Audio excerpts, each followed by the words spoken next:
Welcome to Fargo Talks Fargo, a podcast on the FX television series Fargo. I'm Bill, and I'm here with my buddy Sharpie. That's what up, me. Sharpie? Yeah, and we talk about the TV show Fargo. We're from Fargo and blah, blah, blah. Blah. Goodness. You're 11 episodes in. Welcome to the Hotdish.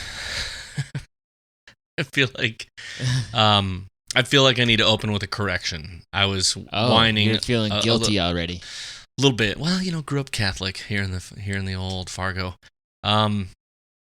We were talking about what the hell, 39 minutes, 11 episodes. Turns out I'm stupid and don't remember things. There's only been 10 episodes on most of the seasons of Fargo, so the fact that we're getting an 11-minute, possibly was 39 minutes. I didn't clock it out without the commercials, but it felt like there were some long commercial breaks. There, said it. Thanks to a couple people who sent some notes and calling me out. But I can still lament a 39-minute episode. I'd take 42. Mm-hmm. I've had so much Hotdish over the past few days that I'm quite honestly happy to say this is our last Hotdish for a while. Yeah. It'll be strange. It's strange. We've done a couple. We haven't had as much time to reach out to people. We haven't talked to Maggie or any of the fun people, but we'll see what happens. I mean, if they come back for another season, Sharpie, you in? I guess we got to keep this thing going. Well, I mean, it's the only thing that holds our scrappy friendship together. That is true. We certainly don't make any money on this. That's bullshit. Oh, wait, we're supposed to be making money? Okay, anyway, let's talk about Season 4, Episode 11, Storia Americana. What's your hot dish, man? What's the scoop that made you go, I can taste the cream of mushroom soup in that? I don't know. Everybody's dead, obviously. I wanted to talk about maybe the snowman / Papa Roach. Cut my life into pieces. That's a terrible, right? Isn't that what the song they sing? He actually wrote that song. Snowman did. Well, he is a dick and messes people's lives up. That's what it's about, cutting his life into pieces. Jackass. So did he, is your take that he basically just attached himself to Orietta that night in Ethelrita's room? Do you think Ethelrita's now free from the snowman curse? I don't know. Or I haven't got deep. I can't because say. You caught the snowman Papa Roach in the window right before Orietta was killed, right? Okay. And it was interesting because it was a slightly the angle at first was like this distorted view of herself, Mm-hmm. Yep. I'm welcoming watching again, and I mean now you got me scrolling to my spots in the notes for that. Were you satisfied with wrapping up this snowman Papa Roach, or did you want more? I'm worried the thoughts I'm having right now, I feel like they told us something about this, and I'm, like I said, I don't need to be apologist for any of this. I'm saying what I think. And we're not here to be like, best season ever, worst season ever. I'm going to leave that up to other people. I'm here to talk about what we see personally. Was this my favorite season? Probably not. But, yeah, I don't know, Sharpie. I don't know. I feel like I need to look for some other things in that. Yes, because it's a very brief thing. Has he transferred to her, or are they just one? Is it the reflection? Because did you notice though that we talk about seeing things and the doubles in your shadow this whole season? I'm thinking this on the fly right now, literally on the fly. Did this before he was behind her? She did not ever see him. And it feels like only certain people saw him, so she felt the presence. Mm-hmm. I don't know. I mean, so what's the point of? I mean, she has no lineage. Like, is he? Are you saying he's dead with Orietta now? And yeah, that's the stink of the roach is gone. Can the roach be for that family? Is what you're saying? Yep. Because he is their own personal something, and maybe not the deepest thing that I was thinking. It was just the resemblance of all of those things. I wish I knew more about like supernatural lore to know how you get rid of these things, like voodoo shit and stuff. Yeah. I don't know. I like what you're thinking. I'm gonna think a lot about. I think my takeaway from the hot dish will be I want to think about that quite a bit. What you're saying, the transference. Was her scream of that last episode the fact that she felt it in her life? I don't know. Were you satisfied with the ending of Milvin? The asshole, the politician? Yeah. I just feel like we weren't able to get. I don't know what ended up on the cutting room floor. I don't know. So, in the end, these are all the collecting of Josto's failed hate. You know, the loose ends he wasn't cleaning up or taking care of this whole episode. He decides to be a big man and take all his anger at the loss of his brother out on the people that couldn't handle in the first place. Because he's not smart enough to. He wasn't strategic enough. But I think in the end, don't we just learn that crime doesn't pay? I mean, weird deep thoughts from the episode. My quick thoughts to think about how we can touch on this later. Okay. Satchel, right? Mm-hmm. Shocker. We already heard a story about how dissatisfying the end of the story is in Goldilocks already this season. Mm-hmm. Now Satchel goes home and here comes Loy back to his house to find out somebody's been in his house. There's shoes. Somebody's been eating their porridge or cereal, and somebody, oh goodness, look, there's a little boy up here in this bedroom that just happens to have 3 beds. But he's there instead. Mm-hmm. I don't know. What does it mean? Does that mean we're going to get to see the end of this story? Is it Happy? I don't know. Well, it's definitely not happy for Happy or Happy's cousin. And in the end, it's not happy for Loy either. No. But is it a statement about Mike Milligan that we don't always get to know the end of the story, you know? I would say, sure, finally at the very end, sorry, spoilers, you know. It's episode 11. There's no spoilers. Don't listen to this. I mean, so we get to listen to our podcast. Don't listen to this. No, we get to see Mike Milligan, this whole reflective thing, and we saw one of the Kitchen brothers. Yeah. And somebody might say, was that enough? I think they're just finally nodding to it, but I really still believe that we don't have to.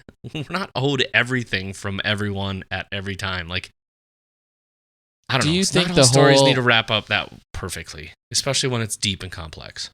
Do you think the kid swap basically ruined Satchel's life with his father forever? Because once his father was killed, he didn't show a lot of emotion. It seemed like they weren't really that connected anymore, even when they were like hugging it out before that. I don't know. I think I love the idea that it leaves a really big opening for there to be a Fargo season 5, and maybe it is how does Mike Milligan get from where he is to Fargo? But I feel like the scene we saw, did you notice the kitchen, one of the kitchens had the kind of looked like he'd been punched in the face recently or something? Oh, yeah. This was definitely post the death of one of the Kitchen bros. Yeah. So, I don't know, man. I sent you a text, and I don't normally text you during the show very much, but I just love when Josto was pulled away. They were stomping their feet. I don't know if that's a signal of a decision, or to me, they had clearly traded him away. To no one. To nothing. To death. Do you think that was Andrew Bird whistling throughout the episode, since we know Andrew Bird is famous for whistling, or do you think it's Noah Hawley, who's made many whistling appearances in this I would love to get Maggie back on the show because, yes, you're right. Noah loves to have little bits and pieces in there, and he's quite musical, and he has, as we've learned through he and Maggie, that he has great taste in music, in our opinion. But maybe. There's other big thoughts I had. Like we saw some. I feel like everybody's clicked their heels and they're back home again, sort of, right? The Smutnies have their home again. Satchel's home again. Who else was sort of home again? In a weird way, the idea of home was restored for even Abel, but his stuff was the most kind of heart-wrenching. The big story about where he he basically says, when you look at me, I didn't. It just went so fast. It was you see me, but you don't see the man behind me, and etc. And all the men that follow forever. I mean, that is some the wave, deep, endless wave, the wave that never ends. Is I think what he said. That is just just when you think Loy's finally gonna get ahead, and then we're all abruptly reminded that guess what? It's fucking 1951. Of course he's not. Of course he's not. Mm-hmm. Do you think the final scene with Ethelreda is her sitting in front of the real painting of the Moorish kings? Contemplated that. Wrote it down in my notes. I wrote that down. I thought that was interesting. Or was that something she negotiated for? Mm-hmm. The painting herself. She wanted it. We don't know what all her demands completely were, do we? No. I don't know where she would be. Not that it matters. That could have been anywhere in her. It could have been anywhere. It could have been, so I'm happy that we came back to Ethelreda in the chair with the painting. And it really, in my mind, turns out that this feels almost like a memoir / college entrance exam essay on history and what it means to her and her family. And where is she going? I don't know. France? Is she I got to rewatch this. I know there's stuff we missed. There's so much scene jumping. We were at so many places. Normally we spend like a certain amount of time in a place, and this very opening, we were in the park, we were here, we were there. It was like, whew. So similar to the book from the tornado, what was it? History of True Crime in the Midwest? Something like that. Does it turn out then that we are actually seeing all of this through the eyes of Ethelreda telling the story? I'm questioning that. I'm wondering if even what we're seeing is her version. I don't know. Her version, or parts of it are her version. Mm-hmm. I don't know. I think there's a lot to think about and I haven't completely decided which fruits we saw. I think we saw oranges and apples in this, but I think there was both, because I still think there's this whole apples and oranges comparison. That this isn't always that, and these aren't always the same thing, and your suffering is always not mine. And that could be. Oranges have been a theme throughout the Cannon household throughout this season. Yes. But at the porch scene, I was having this moment where I was like, wait, are those apples? Because there was, oof. I don't know, man. I'm not a little bit of a loss. I can't say whether I don't know if I love it or leave it kind of thing yet, and I definitely like it. Oh, you and I don't think we've talked about this in the podcast, but we kind of mentioned it on the side. Come on, it's the third time. Oh, yeah. I know what you're going to say. Say it for me then. Josto's got to piss. Yeah. Well, what's his problem? He's diabetic and he doesn't know he's diabetic. That's all there is to that. In 1951, it was very common to be diabetic and not know it. Probably still is. I just can't wait to I want to rewatch this. I'm looking forward to it. The opening, I mean, even the music, the opening on the Johnny Cash song, moving into some other, the music is always great. Oh, just even watching like Happy's cousin sneak up behind Loy, and then that was pretty stressful. Mm-hmm. I mean, I think there's definitely stuff we're missing here, but there was a lot of full circle, somewhat things coming together, and in the end, despite all the progress, we're sort of back at square one. Somebody's going to step up to take. I'm more interested in thinking about Zelmer. Oh yeah, like the whole shh, shh, and he just stares and she just disappears. That's the unknown. What happens to her life now? And for her to come back and to know what's going on. Here's a question. I don't know. Do you think Ethelreda was part of that? Yeah, I had a feeling Ethelreda was part of that. Or is she clean from all of this? That she was just the brains between, like, hey, I'm going to help you with your little war. Here's a problematic person that I don't need in my life. go away. You know, I just need my family back to, I want my family whole again. No, I don't know, man. I definitely think Ethelreda was orchestrating some of that. I mean, all it took was a little bit of intel to Swanee, her aunt. Pretty easy to set up.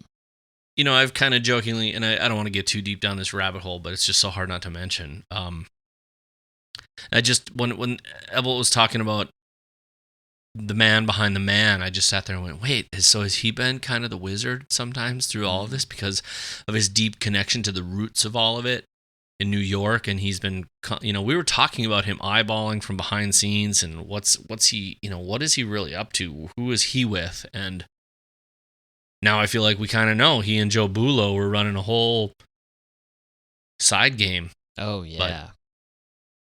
But I don't know. Either way, I feel like we have some certainty that Mike Milligan is Satchel, or Mike Milligan just is a fan of Fargo in the 50s, and he's just thinking about an episode he saw. He's just like, I mean, come on, we've had aliens.